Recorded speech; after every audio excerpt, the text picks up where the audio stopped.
नमस्ते बच्चों, अर्थशास्त्र कक्षा 12 में आपका हार्दिक अभिनंदन और स्वागत।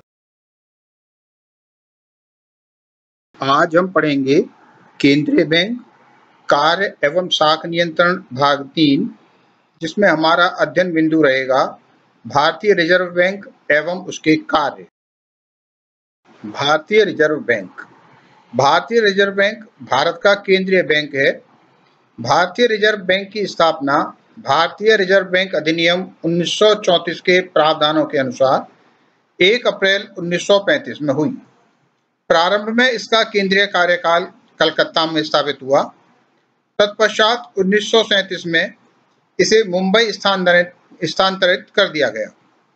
तब तक यह निजी स्वामित्व में था। सन 1949 में इसका पूर्ण रूप से राष्ट्रीयकरण कर दिया गया। उक्त अधिनियम के तहत रिजर्व बैंक का कामकाज केंद्रीय निदेशक बोर्ड द्वारा शासित होता है। भारत सरकार भारतीय रिजर्व बैंक अधिनियम के अनुसार इस बोर्ड को नियुक्त करती है। भारतीय रिजर्व बैंक के बोर्ड का गठन। निदेशक मंडल। रिजर्व बैंक का कामकाज केंद्रीय निदेशक बोर्ड द्वारा शासित होता है। भारतीय रिजर्व बैंक अधिनियम के अनुसार इस बोर्ड की नियुक्ति भारत सरकार द्वारा की जाती है। यह नियुक्ति 4 वर्षों के लिए होती है। केंद्रीय बोर्ड। रिजर्व बैंक का कामकाज केंद्रीय निदेशक बोर्ड द्वारा शासित होता है। इसका स्वरूप इस प्रकार होता है।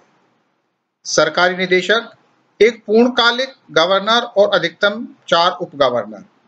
गैर सरकारी निदेशक, सरकार द्वारा नामित विभिन्न क्षेत्रों से 10 निदेशक और 2 सरकारी अधिकारी। अन्य 4 निदेशक 4 स्थानीय बोर्डों में से प्रत्येक में 1। स्थानीय बोर्ड देश के 4 क्षेत्रों मुंबई, कोलकाता, चेन्नई और नई दिल्ली से 1-1। सदस्यता, प्रत्येक में 5 सदस्य, केंद्र सरकार द्वारा नियुक्त 4 वर्ष की अवधि के लिए। रिजर्व बैंक के कार्य।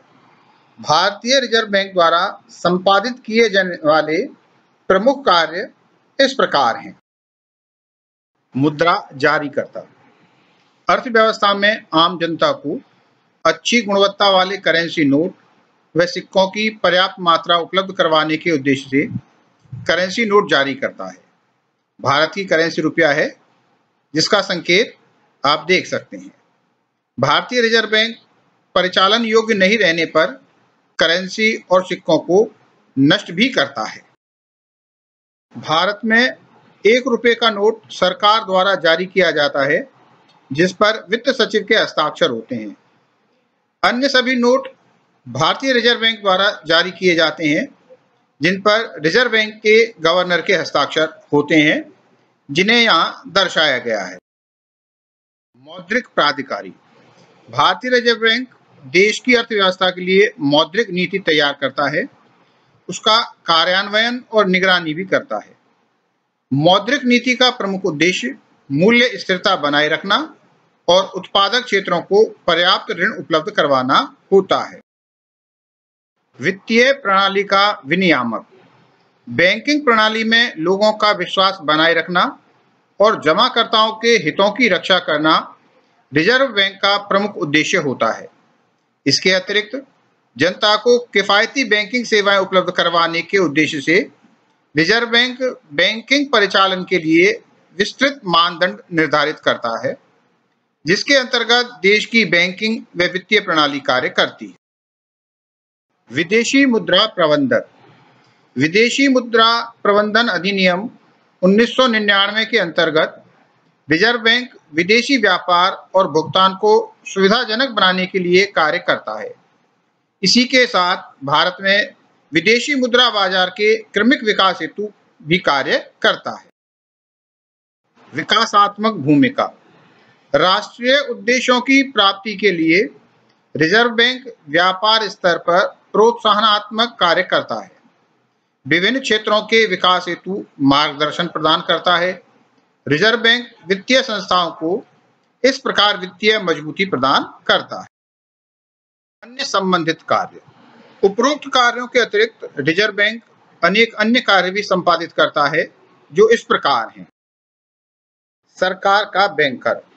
भारतीय रिजर्व बैंक केंद्र और राज्य सरकारों के लिए व्यापारी बैंक की भूमिका अदा करता है, उनके लिए एक बैंकर का कार्य भी करता है। वित्तीय संकट की स्थिति में रिजर्व बैंक भारत सरकार की आर्थिक सहायता भी करता है। बैंकों का बैंकर। भारतीय रिजर्व बैंक सभी अनुसूचित बैंकों के बैंक खातों को नियमित करता है। देश में मौद्रिक आधार परिवर्तन करने के लिए समाशोधन गृह क्लियरिंग हाउस की सुविधा प्रदान करता है। रिजर्व बैंक अधीनस्थ बैंकों के लिए अंतिम ऋणदाता के रूप में भी कार्य करता है। सूचना प्रकाशित करना। रिजर्व बैंक मुद्रा, साख तथा देश की आर्थिक स्थिति के बारे में विश्वसनीय जानकारी प्रकाशित करता है। रिजर्व बैंक के कुछ महत्वपूर्ण प्रकाशन वार्षिक, अर्धवार्षिक, त्रैमासिक व मासिक अवधि में प्रकाशित होते हैं। वार्षिक प्रकाशनों में भारत की बैंकिंग की प्रवृत्ति और प्रगति रिपोर्ट, करेंसी और वित्त पर रिपोर्ट, भारतीय अर्थव्यवस्था पर सांख्यिकी की पुस्तिका आदि। जबकि मासिक प्रकाशनों में भारतीय reserve bank bulletin, monetary and credit information review आदि। भारतीय रिजर्व बैंक की मौद्रिक नीति। मौद्रिक नीति से अभिप्राय मुद्रा एवं साख की मात्रा पर नियमन एवं नियंत्रण करने की नीति से है। आधुनिक समय में देश की आर्थिक तरक्की में मुद्रा एवं साख का महत्वपूर्ण स्थान है। देश में मौद्रिक आवश्यकता के अनुरूप मुद्रा एवं साख की मात्रा में उचित प्रबंध एवं नियमन करने की आवश्यकता होती है। भारत में मौद्रिक एवं साख नीति रिजर्व बैंक अपने केंद्रीय बोर्ड की सिफारिश के आधार पर जारी करता है। रिजर्व बैंक की मौद्रिक नीति के प्रमुख उपकरण निम्नलिखित हैं।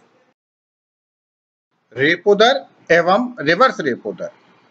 रेपो दर से अभिप्राय उस ब्याज दर से है जो रिजर्व बैंक वाणिज्यिक बैंकों को अल्पकालिक दैनिक लेन देन हेतु ऋणों पर वसूल करता है।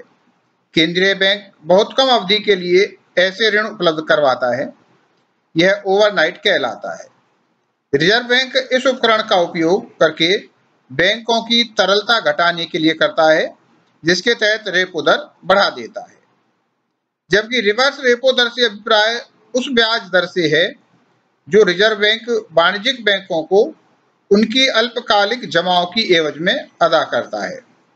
रिजर्व बैंक इस उपकरण का उपयोग करके बैंकों की तरलता को सीमित करने के लिए करता है। रिवर्स रेपो को बढ़ाने से बैंकों की जमाओं पर मिलने वाला ब्याज अधिक हो जाने से बैंक अपनी जमाएं केंद्रीय बैंक में बढ़ा देते हैं।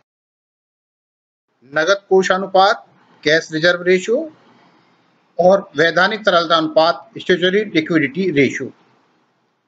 रिजर्व बैंक सभी व्यापारिक बैंकों का शीर्षस्थ बैंक है, अतः सभी सदस्य बैंकों को अपनी नगद जमाओं का एक निश्चित अनुपात नगद रिजर्व बैंक के रूप में बनाए रखना पड़ता है। इसे ही नगद कोषानुपात CRR कहते हैं। रिजर्व बैंक इसी कोषानुपात में वृद्धि करके सदस्य बैंकों के साख सृजन की क्षमता को कम कर देता है। इससे देश में साख का संकुचन हो जाता है, किंतु जब यह नगद कोषानुपात में कमी कर देता है तो देश की अर्थव्यवस्था में साख का प्रसार हो जाता है। जबकि भारतीय रिजर्व बैंक अपने अधीनस्थ बैंकों को अपनी कुल नकद जमाओं का एक निश्चित अनुपात जमा कोष, स्वर्ण व सरकारी प्रतिभूतियों के रूप में रखने के लिए निर्देशित करता है, जिसे सांविधिक या वैधानिक तरलता अनुपात SLR कहते हैं। इस प्रकार केंद्रीय बैंक वैधानिक तरलता अनुपात को कम करके देश में बैंकों द्वारा साख का विस्तार कर सकता है तथा दूसरी तरफ देश में साख की मात्रा घटाने के लिए वैधानिक तरलता अनुपात को बढ़ा देता है। इस प्रकार वैधानिक तरलता अनुपात भी भारतीय रिजर्व बैंक की मौद्रिक नीति का एक महत्वपूर्ण उपकरण है। इस प्रकार रिजर्व बैंक ने मूल्य स्थिरता के साथ आर्थिक विकास के लक्ष्य को बनाए रखने के लिए नियंत्रित साख विस्तार की नीति का पालन किया है। केंद्रीय बैंक तथा व्यापारिक बैंक में तुलना। किसी भी देश की अर्थव्यवस्था में उसके केंद्रीय बैंक तथा व्यापारिक बैंकों की महत्वपूर्ण भूमिका होती है। तथापि केंद्रीय बैंक तथा व्यापारिक बैंकों के उद्देश्य और कार्यों में भिन्नता पाई जाती है, फिर भी देश की मौद्रिक एवं बैंकिंग व्यवस्था में दोनों संस्थाएं अहम जिम्मेदारी निभाती हैं। केंद्रीय बैंक तथा व्यापारिक बैंकों के उद्देश्य और कार्यों की तुलना हम निम्नानुसार कर सकते हैं। नंबर 1, व्यापारिक बैंकों का प्रमुख उद्देश्य लाभ कमाना होता है, जबकि केंद्रीय बैंक का प्रमुख उद्देश्य मौद्रिक एवं बैंकिंग व्यवस्था का नियमन एवं नियंत्रण करना होता है। नंबर 2, व्यापारिक बैंक अपनी व्युत्पन्न जमाओं के माध्यम से साख निर्माण करती हैं, जबकि केंद्रीय बैंक नोट निर्गमन के माध्यम से साख नियंत्रण करता है। नंबर 3, व्यापारिक बैंक अपने ग्राहकों से जमाएं स्वीकार करती हैं, जबकि केंद्रीय बैंक ग्राहकों से प्रत्यक्ष लेन देन स्वीकार नहीं करता है। नंबर 4, व्यापारिक बैंक अपने ग्राहकों को अल्पकालीन व दीर्घकालीन ऋण प्रदान करती हैं, जबकि केंद्रीय बैंक सरकार व व्यापारिक बैंकों को अल्पकालीन व दीर्घकालीन ऋण प्रदान करती है। नंबर 5, व्यापारिक बैंक केंद्रीय बैंक द्वारा जारी मौद्रिक एवं साख नीति का अनुपालन करते हैं, जबकि केंद्रीय बैंक सरकार का सलाहकार तथा बैंकों का बैंक होता है। नंबर 6, व्यापारिक बैंकों में ग्राहक अपनी इच्छानुसार राशि जमा कर सकता है, जबकि व्यापारिक बैंकों को अपनी जमाओं का एक निश्चित अनुपात केंद्रीय बैंक में जमा रखना अनिवार्य होता है। इस प्रकार केंद्रीय बैंक के दिशा निर्देशों का पालन करते हुए व्यापारिक बैंक देश की मौद्रिक एवं बैंकिंग व्यवस्था को सुचारू रूप से चलाने में सहयोग प्रदान करते हैं। केंद्रीय बैंक एवं व्यापारिक बैंकों के अंतर को संक्षेप में यहाँ सारणी में भी प्रदर्शित किया गया है। अंतर का आधार बैंकिंग व्यवस्था में स्थान।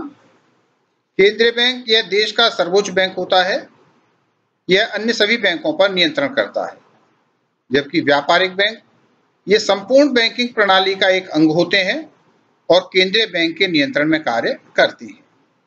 उद्देश्य के आधार पर केंद्रीय बैंक का प्रमुख उद्देश्य राष्ट्र हित में बैंकिंग प्रणाली का संचालन करना है, इसका उद्देश्य लाभ कमाना नहीं होता है, जबकि व्यापारिक बैंकों का प्रमुख उद्देश्य लाभ कमाना होता है।